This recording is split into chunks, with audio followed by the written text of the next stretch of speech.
I want to thank everybody for joining with us here today. I'm proud to have by my side Lieutenant Governor Dan Patrick and Speaker Bonnen, as well as we have the host mayor today, Mayor Betsy Price and Senator Nelson, and we have state representatives Capriglione, Guerin, Goldman, and Click. Hopefully I got them all. And then we're proud to have also with us Fort Worth Police Chief Ed Krause, as well as the Fort Worth Police Officers Association President, Manny Ramirez. Before I get into the subject that I want to talk about today, let me mention something about the importance of today in American history. Today we celebrate the 100th anniversary of the ratification of giving women the constitutional guarantee of the right to vote. And I have to stop and ponder and think about the ancestors and the grandmothers, maybe great-grandmothers of Jane Nelson and Betsy Price, who probably were proud about having the ability to go vote. But you have to wonder if somewhere in the back of their mind they were thinking about their granddaughters and great-granddaughters and their ability in the future, not only to be able to go vote, but you have to wonder if they pondered the possibility that their granddaughters and great-granddaughters would one day also be able to earn the vote, to be elected to the offices they have today. So congratulations, Jane and Betsy, and this very special day for women across the entire country for the powerful role that the past 100 years have ushered in for women involved in the political process. Today we're here to talk about the political process.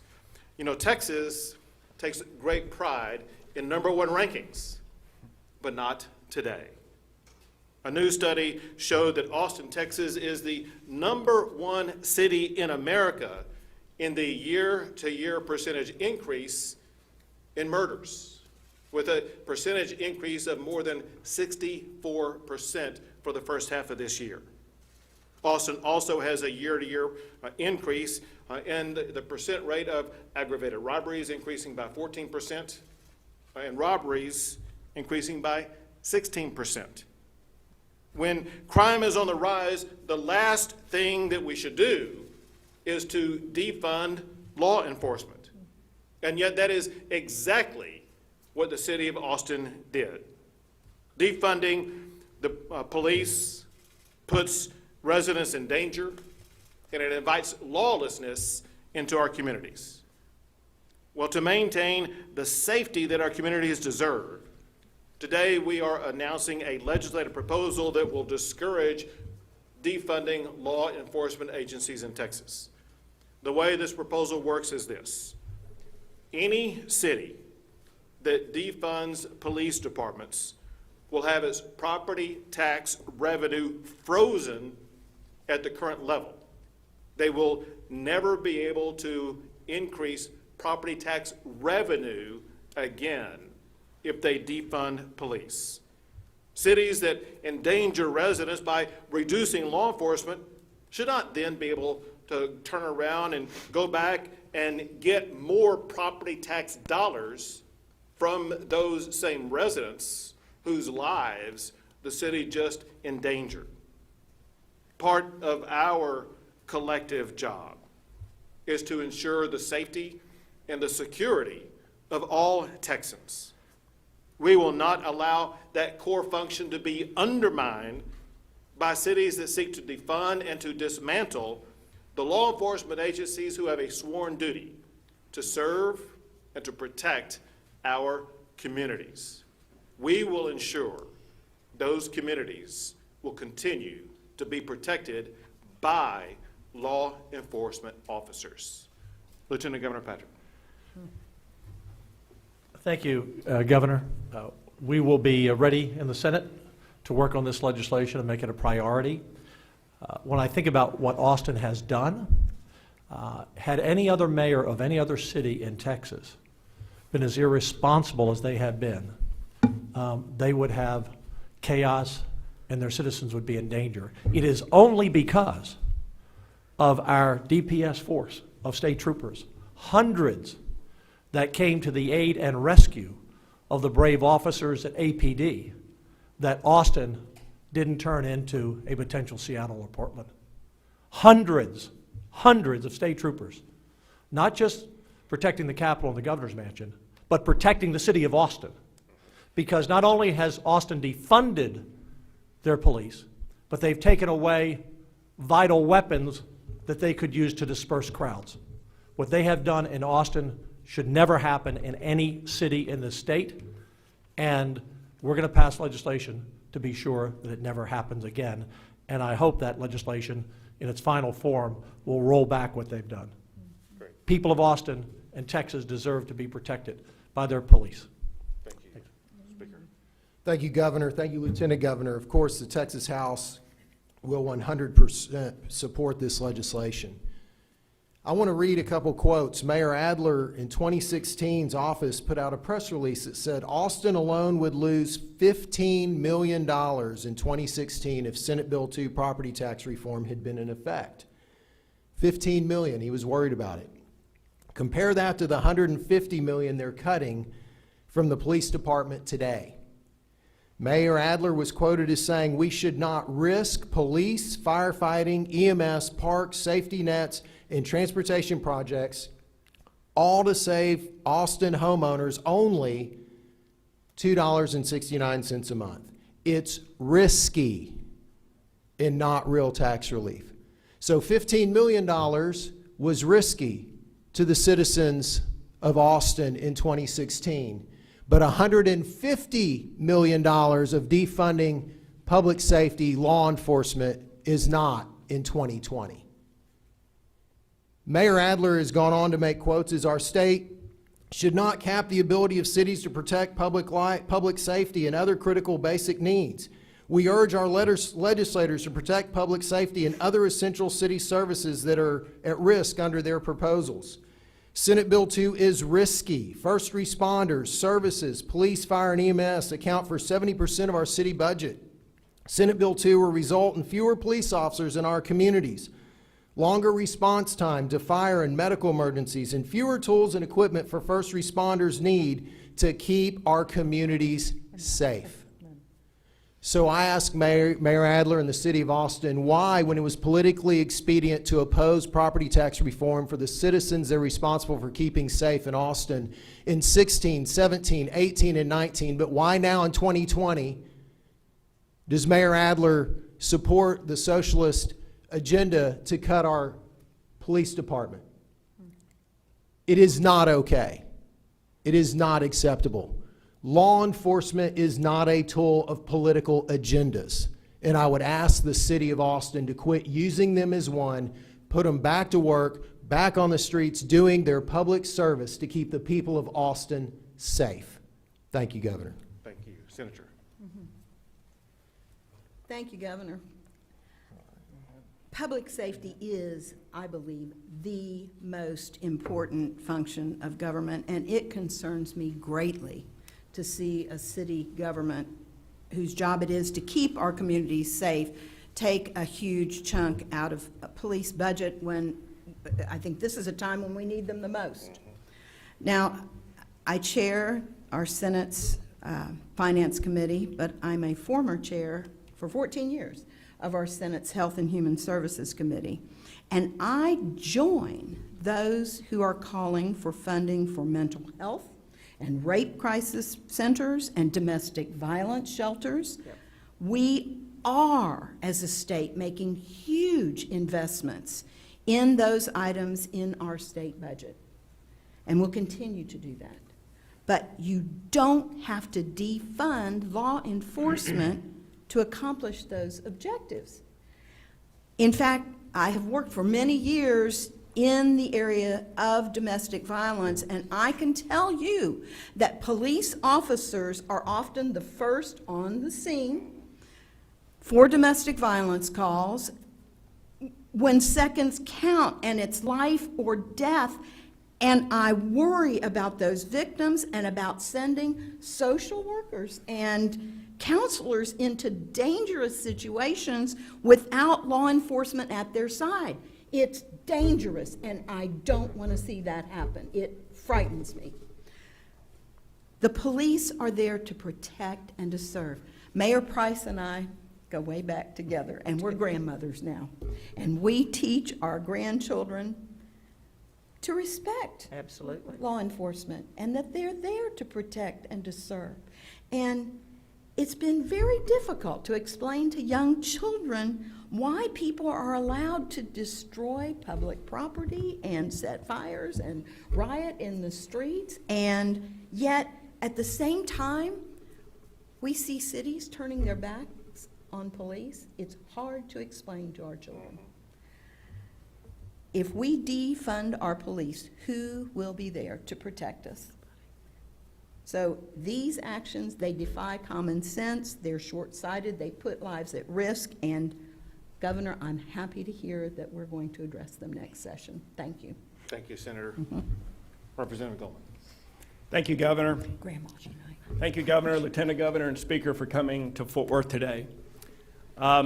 It's quite appropriate, Governor, that you chose this building to come to hold this press conference because it's named after Bob Bonnen, an incredible public servant who served this city, was the longest-serving mayor until our current mayor, Bob Bonnen. So we'll go down in history as our second longest-serving mayor, at least currently. But he was all about public service. And he and Chief Wyndham worked together to make our streets safe, very much in the same way that today Mayor Price and Chief Kraus are working to make our streets safe here in Fort Worth. And as a result of that, the citizens of Fort Worth just recently appreciated what they're doing so much by reapproving the half-cent sales tax in order to go to help fund our police.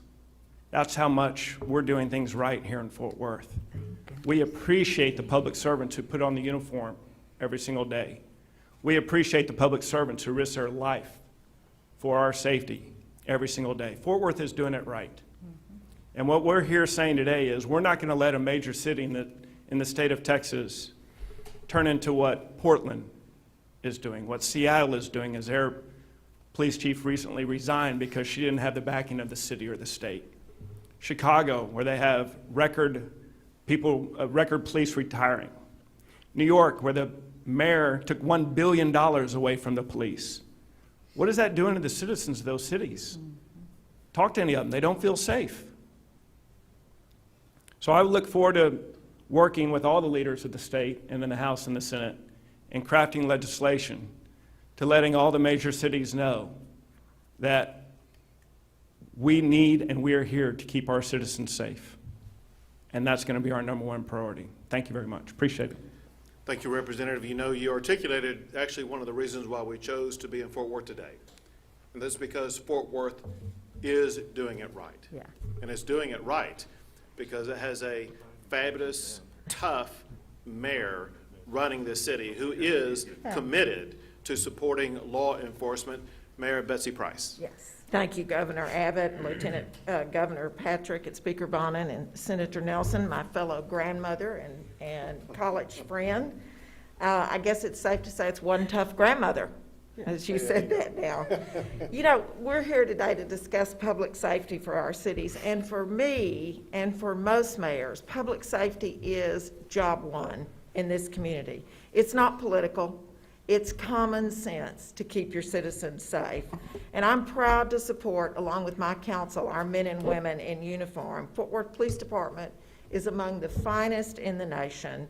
Representative Goldman mentioned our crime control prevention district tax. It passed for 10 years overwhelmingly by 65% of our citizens. That means that our citizens truly do want law and order and public safety.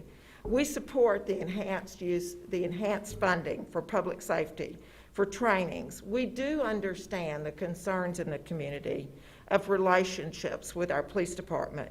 Chief Kraus and his team, as well as council, are working on those community relations. But we will not defund our police to solve those issues. We will find sources to help with that. Fort Worth has grown exponentially and is one of the safest big cities in the nation because we provide appropriate resources for our police department. To remove that funding, in my opinion, would be very short-sighted, and truthfully, it would set this city back many years. In a day and age when much is demanded of our police officers and first responders, to take away the resources that they need for their core jobs would be irresponsible of a mayor and council. Furthermore, it's very clear that the majority of our citizens want our police department funded. When they call 911, whether it's domestic violence, child abuse, or a break-in, they want a police officer to show up. We have a HOPE team and a crisis intervention team that also is made up with mental health professionals. But they will get, unless it's a nonviolent call, they'll get a police officer also.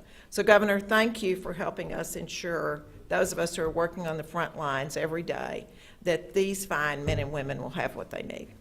Thank you, Mayor. We'll take some questions. Or not. Yes, go ahead. Governor, this is a question from one of our affiliates down in Austin. He mentioned that Leon Booth, the attorney from Fort Worth that walks down to Austin and delivered that letter on food reform, has reached Austin. Do you plan on meeting with him at all? Well, obviously, I'm not there today, and my schedule is in flux tomorrow. We'll just have to see. If not, I have no doubt that I have representatives who would be happy. Governor, can you be more specific? If a city has an economic downturn, if their tax revenue's down, if they have to cut all their departments and police is one of them, does that mean they're not able to raise their tax rate? Can you be more specific? This means absolutely any city in the state of Texas that defunds law enforcement will have their property tax revenue frozen as of that time. And that does mean, yes, in the future, if they do face tough economic times, it means they will have no ability to increase that property tax revenue. What that does, Bud, is it ensures those cities know if they do make the decision to defund law enforcement, they are constricting their ability to ever be able to meet the other needs they have. Because the fact of the matter is, if we have lawlessness in our cities caused by local decision-making policies that reduce law enforcement officers, it's going to cause chaos throughout the entire community, and we are not going to allow it. This will be an effective tool that effectively will prevent cities from being able to reduce funding support for law enforcement agencies. Governor, can I just add Sure. something? Just yesterday, in the city of Westlaco, a man walked in to a Walmart with a rifle, and not only did a private citizen who has a concealed carry license, but 2 police officers confronted that gunman, who first put the rifle down, as I understand, and then pulled a pistol out and fired 2 shots. Those police officers took that shooter down. Had we not had police officers there yesterday, and a private citizen, because the left also wants to take guns away from private citizens, not only defund police, the governor and I and the speaker would be in Westlaco today at a press conference where innocent citizens were killed. So I don't want to hear about defunding police. We need every officer we can get on the street. We do not have enough now. We need to be recruiting. We need academies. We need to be investing in police, in training. We need to be doing all of these things. And any mayor of any city, like Mayor Adler in Austin, who is moving the opposite direction, is putting every citizen at risk. Every citizen at risk. Lieutenant Governor, to that point, Governor Abbott as well, to the thousands of activists, protesters who have passionately taken to the streets to push for a message to defund the police, is there any middle ground here? Is there anything you're willing to do to hear their side? So I'll start out by addressing it by telling you this, and that is in the aftermath of the killing of George Floyd. I had the opportunity to meet with the family of George Floyd, and I've had the opportunity to meet with the Black Caucus in the Texas legislature to talk about some of the ideas and strategies that they will be working on in the upcoming session. First, we have to start with my perspective, and that is George Floyd was murdered. And what we need to do is to make sure that we do fully fund and fully employ law enforcement, but we provide law enforcement with the training, the tools, and the strategies they need to prevent a replication of a George Floyd type situation in the future. So we need actually to invest more in law enforcement so they do have that training. And then second, we do need to evaluate some use of force strategies to make sure that strategies are not used in ways that kill someone who should not be killed. And then separate from that, I've made clear to the Legislative Black Caucus, as well as to the George Floyd family, that I am open to working on any strategies that will make Texas better. That said, I have been clear from day one, defunding law enforcement is never the answer. Reducing law enforcement is not the answer. Texas will not tolerate a reduction of law enforcement in the state of Texas. We need our law enforcement officers, and we need them funded.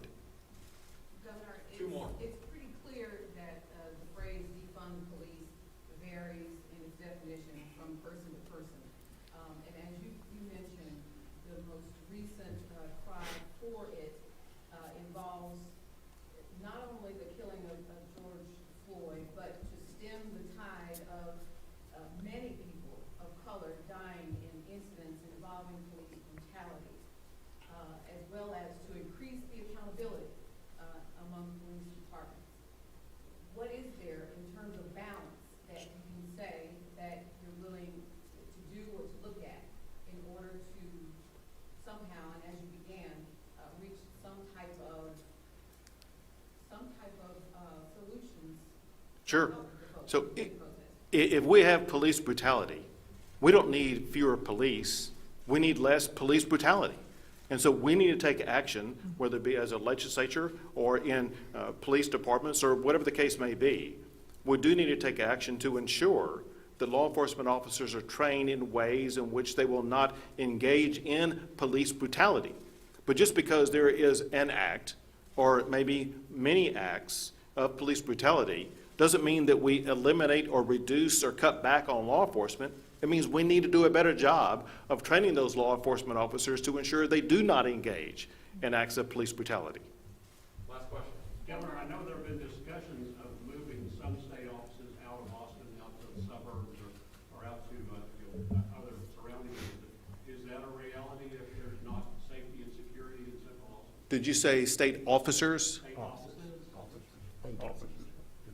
All the capital, all the offices around the departments? Sure, you mean me, I'm trying to figure out, is your question broader than law enforcement? No, Okay. my question is, if, I know there have been discussions about having a state office complex, a state government complex outside the city, somewhere maybe somewhere in the area. Is there potential for moving more of the, would you move more of the central state offices out of the city if there's a safety and security? Right, the goal, Bud, is it to engage in some movement of buildings? The goal is to ensure safe communities. And the way we ensure safe communities is to make sure we fully fund law enforcement, train them well, equip them well, and then have them do their job. Thanks, guys, we gotta go. Appreciate it. Is there anything on the COVID backlog? The cases backlog, is there anything you can tell us about that? You still have confidence? Good job. I'll answer this question just real quick. And that is, listen, on the challenges with the COVID backlog are largely a part of history. There were several reasons for the backlog. One is the capabilities of the Department of State Health Services were limited to accepting no more than 45,000 test cases per day. They have worked with a team to ensure that was increased 4- or 5-fold. Because of that limitation of 45,000 per day, it meant that there were hundreds of thousands that did not get timely logged. Separate from that, there has been an ongoing legacy-based issue of private testers that were running tests, private labs, such as Quest Labs, for example, that were extremely slow in getting test results back, taking sometimes 1 to 2 weeks to get test results back. There was an announcement today by Quest Labs that they have now solved their problem, and they will be turning around results in 1 to 2 days as opposed to 1 to 2 weeks. State-based labs, as well as state-affiliated medical centers such as UT Southwestern in Dallas, such as medical centers in Houston and San Antonio and elsewhere, are working with the state to make sure that the state has a turnaround. of 1 to 2 days with regard to test results. Bottom line is this, and that is for maybe another few days, there could be some numbers adjustments that are coming in, but the problems underlying that have now been solved. Yes, still have, I have greater confidence today than I've ever had in their ability to make sure that they are fully capable of accounting for all test and test results and reporting very accurate results.